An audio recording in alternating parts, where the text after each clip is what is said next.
আসসালামু আলাইকুম। সবাইকে স্বাগত জানাচ্ছি আরও একটি নতুন রেসিপি দেখার জন্য। আমাদের দেশে শীতের সময় হাঁসের মাংস খাওয়ার বেশ প্রচলন রয়েছে, কারণ এই সময় হাঁসের মাংসের স্বাদ বেড়ে যায় দ্বিগুণ। আর রান্নাটা যদি হয় মাটির চুলায় তাহলে তো কথাই নেই। আবার অনেকেই গন্ধের ভয়ে হাঁসের মাংস খান না। যারা বলেন হাঁসের মাংস মজা হয় না, হাঁসের মাংস গন্ধ লাগে, তাদের সকল সমস্যার সমাধান থাকছে এই রেসিপিতে। আশা করছি ভালো লাগবে। ভালো মতো পরিষ্কার করে গরম পানি দিয়ে মাংসগুলোকে ধুয়ে নিয়েছি। 4 টেবিল চামচ পরিমাণ দিয়ে দিচ্ছি আদা রসুন বাটা, 1.5 চা চামচ দিয়ে দিচ্ছি লবণ। আর এখানে কিন্তু 1.5 কেজি মাংস হয়েছে। 2 চামচ দিয়েছি মরিচের গুঁড়া, 1.5 চামচ দিয়ে দিচ্ছি হলুদ গুঁড়া, 1.5 চা চামচ দিয়ে দিচ্ছি ধনিয়া গুঁড়া। এরপর পেঁয়াজ দিয়ে দিচ্ছি 1.5 কাপের মতো। এরপর দিয়ে দিচ্ছি সরিষার তেল।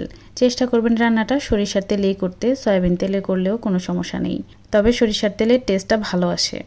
এরপর আমি সব কিছুকে মাংসের সাথে খুব ভালো মতো মিশিয়ে নিচ্ছি। মাংসটা ম্যারিনেট করা হয়ে গেলে আমি 20 মিনিটের মতো এভাবে রেখে দিব। এরপর চলে যাচ্ছি রান্নায়। চুলায় একটা কড়াই বসিয়ে মাংসটা আমি ঢেলে দিয়ে দিচ্ছি। এখন বাটিটা ধুয়ে আমি সামান্য একটু পানি দিয়ে দিব, যাতে করে মশলাগুলো পুড়ে না যায় বা মাংসগুলো প্যানের গায়ে লেগে না যায়। এভাবে অনবরত নাড়তে হবে প্রথম দিকে, কারণ এটা ড্রাই আছে। এভাবে নেড়ে চেড়ে 4-5 মিনিট রান্না করলে মাংস থেকে পানি বের হতে শুরু হবে।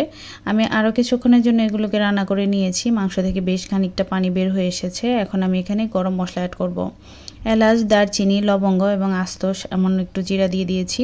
সেই সাথে গরম মশলার গুঁড়া দিয়ে দিচ্ছি 1.5 চা চামচের মতো। 1.5 কেজি মাংসের জন্য 1.5 চা চামচই যথেষ্ট। এখন সব কিছুকে খুব ভালোভাবে মিশিয়ে আমি ঢেকে রান্না করে নিব। মাংস থেকে কিন্তু আরও পানি বের হবে। আমি প্রায় 15 মিনিটের মতো রান্না করে নিয়েছি। মাংস থেকে অনেকটা পানি বের হয়েছে। আর এর মাঝখানে ঢাকনা তুলে কিন্তু 2-1 বার নাড়তে হবে, তা না হলে নিচে লেগে যেতে পারে। আর নিচে লেগে গেলে মাংসের কালার, টেস্ট দুটোই কিন্তু নষ্ট হয়ে যাবে। মাংস থেকে বের হওয়া পানি রান্না করে একদম শুকিয়ে নিয়েছি, তেলটা উপরে চলে এসেছে। এখন আমি এখানে 1 কাপের থেকে একটু বেশি পানি অ্যাড করে দিব। আর হাঁসের মাংস কিন্তু একটু পরপর পানি অ্যাড করেই রান্না করতে হয়, এতে টেস্টটা অনেক ভালো আসে।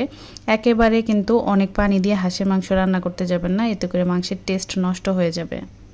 হাঁসের মাংস একটু ধৈর্য সহকারে সময় নিয়ে রান্না করতে হয়। একটু একটু পানি দিয়ে যত ভালো মতো আপনি কষিয়ে রান্না করতে পারবেন, এর টেস্টটা কিন্তু ততটাই ভালো আসবে।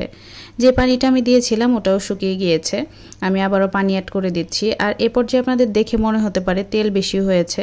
শীতের সময় কিন্তু হাঁসের গায়ে চর্বির পরিমাণ অনেক বেড়ে যায়। আর চামড়া সহ যেহেতু রান্না করছি, হাঁসের গা থেকেই কিন্তু অনেকটা তেল অ্যাড হয়ে গিয়েছে। আমি পানি দিয়ে ভালো মতো ঢেকে কিছুক্ষণ রান্না করে নিয়েছি। এর কালারটা দেখেন কতটা সুন্দর হয়েছে। আর মাংসটা কিন্তু পুরোপুরি সিদ্ধ হয়ে গিয়েছে। তবে আমি একদম শুকিয়ে প্রায় কালা ভুনার মতো করে নিব। আপনারা চাইলে এ পর্যায়ে নামিয়ে নিতে পারেন। আমার কাছে কিন্তু একদম ড্রাই অবস্থায় ভালো লাগে। হাঁসের মাংস আমি কখনো ঝোল করে রান্না করি না, সবসময় একদম শুকনো করে ফেলি। রান্নাটা আমি ছাদে বসে করছিলাম, সূর্যও ডুবে গিয়েছে। এদিকে আমার রান্নাটাও হয়ে গিয়েছে। এখন আমি সার্ভ করে দিচ্ছি। দেখেন দেখতে একদম গরুর মাংসের কালা ভুনার মতো হয়েছে। যত ভালো আপনি কষিয়ে রান্না করতে পারবেন, এর কালার এবং টেস্ট দুটোই কিন্তু ভালো আসবে। ভাত, রুটি, পরোটা, চালের রুটি, চিতই পিঠা অথবা ছিটা রুটি, যে কোনো কিছুর সাথে আপনি হাঁসের মাংসটা সার্ভ করতে পারবেন। খেতে দুর্দান্ত লাগবে। সেই রেসিপিটি সবার কাছেই সহজ ও ভালো লেগেছে। সবাই ভালো থাকবেন। আজকের মতো এখানে বিদায় নিচ্ছি। আল্লাহ হাফেজ।